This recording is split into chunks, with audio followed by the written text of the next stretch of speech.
महाराज वो जो मंदिर में अतिशय होते हैं वो क्या होते हैं? आप पूछिए, हम जवाब देंगे। आप ऐसा पूछ सकते हैं।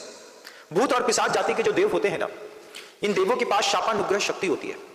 तो जिनके पास भूत और पिशाच जाति के देव हैं, जिनके पास शापानुग्रह शक्ति है, ये लोग जब आप जिनेंद्र भगवान की बहुत अच्छे से पूजा करते हैं, अभिषेक करते हैं, शांति धारा करते हैं, भक्ति करते हैं, स्तोत्र पाठ करते हैं, माला फेरते हैं, तो यहां पर असंख्यात देवी देवता अभी भी हैं।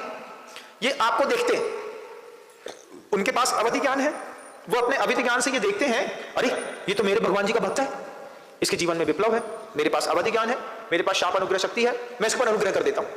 तो वो अगर आपके उस भक्ति को देख करके, उनकी भक्ति को देख करके नहीं, जिनेंद्र प्रभु की भक्ति को देख करके, जिस प्रतिमा की मैं पूजा करता हूं, जिस प्रतिमा के सामने मैं मस्तक टेकता हूं, जिस प्रतिमा के सामने मैं आराधना करता हूं रात को 12 बजे से लेकर के 3 बजे तक, उसी प्रतिमा के सामने ये भी पूजा करता है, मेरे भगवान की प्रतिमा को ये भी मानता है, ये भी अभिषेक करता है और रो भी रहा है, तो उनके पास शापानुग्रह शक्ति है।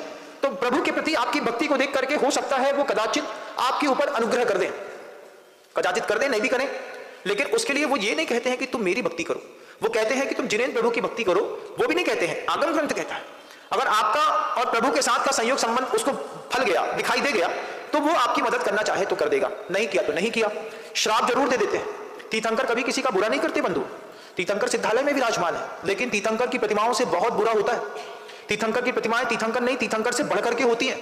मंत्र मूर्तियां होती हैं, विग्रह में एक एक कान में, आंख में, नाक में, मुख में, छाती में, कंठ में, बाल में, मस्तक में, पीठे में, सिर में, उर में, जंगा में, पैर में, टोंडी में, सब जगह मंत्र की स्थापना करके प्रतिमा को जागृत किया है। इस जागृत प्रतिमा की देव रक्षा करते हैं। तीर्थंकर तो सिद्धालय में है, तीर्थंकर किसी का बुरा नहीं करेंगे, लेकिन प्रतिमा किसी का बुरा कर सकती है।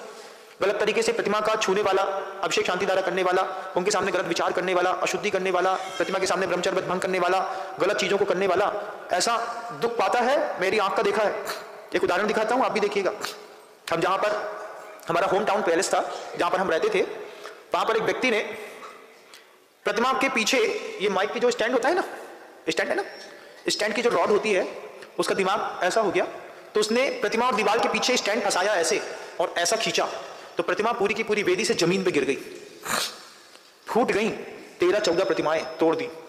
जब उसने प्रतिमा तोड़ दी, एक आदमी पागल था, बाकी घर के लोग सब सही थे, थोड़ा उसका माइंड डिस्टर्ब हो गया था, उसने प्रतिमा तोड़ दी, मंदिर में शौच कर दी, लघु शंका कर दी, इतना गंदा कर दिया उसने मंदिर। आज से वो घटना करीब 25 साल पुरानी है। आप कभी पूछिएगा, जहां पर मैं रहता था वहां के किसी भी लोगों से अगर आपको कभी संबंध हो तो आप पूछेगा ऐसा कुछ हुआ था क्या। तो बंटू नाम के लड़का था, उसने पूरी प्रतिमा तोड़ दी। फिर उसका एक छोटा भाई था टूटू, वो 1 महीने बाद अपने आप पूरे मिट्टी तेल डाल करके उसने अपने शरीर पे आग लगा ली। और जब मैंने उसको देखा, मुझे आज भी वो दृश्य याद है, पूरा जला हुआ शरीर ऊपर से लेकर नीचे तक, नंगा, वो रोड से निकल करके हॉस्पिटल तक गया, 3 दिन तड़पा, बड़ी तड़पन के साथ मरा।